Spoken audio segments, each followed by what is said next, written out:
In this activity, we're going to use the pen tool, which is this tool right here, right above the text. So the pen tool is a little bit weird to use at first, but once you get the hang of it, it's a lot easier to use, and it is a very, very useful tool to learn. So we're gonna click on pen.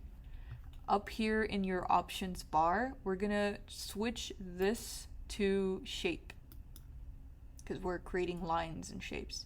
Then next to that, you have a fill and a stroke. We do not want a fill, so I'm gonna click and click this empty slot. The stroke, I'm going to click here to select a green. Doesn't matter what kind of green, as long as you can see it. And then for our pixel, this is like how thick you want the line or the stroke. I'm gonna type in 10. There you go. And we're gonna start with the straight line. So the dots, these dots symbolize the click. So you just click on A, then go click on B. So we're gonna do that. So click and click. And we need to make sure we hit return on our keyboard so that it locks in. And now we have our first line or first shape because it's a shape layer. Now we're gonna move on to the second one, which is a curve. This is a little different. So you're still gonna do the click, so click on A. But when you go to B, notice that right next to B, there's this outline of a circle. That is where you're going to line up something called a handle. When you click on B, you're gonna click and drag. You're not gonna let go of your click. So I'm gonna click and I'm still holding the click and I'm gonna drag it out. These little things are called handles. The right handle, which is where my mouse is, my pointer, is gonna be lined up to that. That's what that's for. Now those handles are there so that you can manipulate how you want it, the line to bend. And then now we're gonna go to C, so click and drag and line up your handle, your right handle, to the next one. And then D does not have a handle, so we just click once and that's it. Remember to click return because if you do not, when you go to the next one, that's gonna happen and we don't want that. So I'm gonna Command Z to undo, hit return and it'll lock it in place. The next one is very similar, but now we're curving in two different directions. So we're gonna click on A, click and drag for B, line up the handle, click and drag to line up the handle. Same thing for D, line it up. Same thing here. And then F.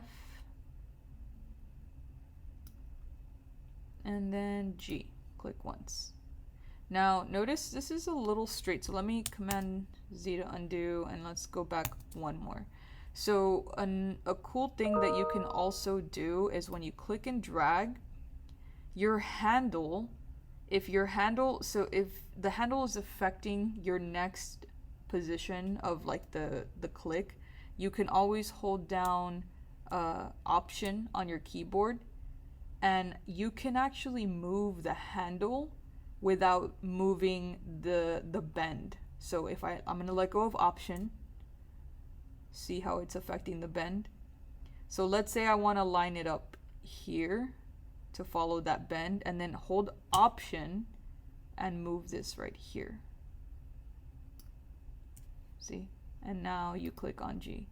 But, well, G is kind of still a little wonky, so let me undo. Maybe I do need to add a handle somewhere there. That's pretty close. If you feel the need to want to redo the whole thing, you can just delete the shape. So delete and you can start over, but I'm not going to be that picky.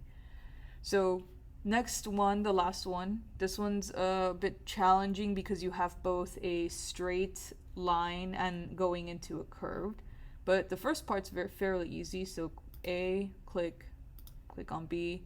If you hold shift, it creates a straight line. So if you try, let's try this. If I hold my pen up here, but I hold shift on my keyboard and click, it's forcing you to do only straight lines. So that's a cool trick See how this one's slightly bending downwards? If I go back, I can hold shift, click, and that's a straight line. Same thing going down. I'm going to hold shift, straight line down. So I'm holding shift all the way, and then this one's going to be curved. So we're going to click and drag our handle right there. G, click and drag. Remember, if you need to, you can hold Option, like I said, to move this handle and not affect the bend, which will be useful later on. And then this one's just a regular click, and then I'm going to hold shift because this is a straight line. Now this is a shape, an enclosed shape.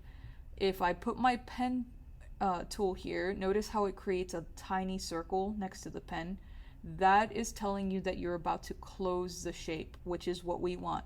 If you are off right here when you create your shape, so I'm going to do that so you can see, it's not a closed shape. So if I zoom in, these dots are not connected, so it's not an enclosed shape. So when you go to fill it in, that might cause problems. So I'm going to undo. I'm going to hold shift and make sure that I have the dot or the circle to close it. So now it's closed. So if I wanted to, I can, oh, never mind, because it needs to be a shape. I can fill it in because it's closed, but I don't need to. So, and that's the pen tool activity. If you need more help, which I'm pretty sure the majority will need more help because I struggled with this a lot when I first learned how to use a pen tool, I will post a link to I think it's called the Bezier game. It's a web-based game on how to use the pen tool, and it gives you a lot of help. So, and that's it. You're gonna screenshot this and turn this activity in.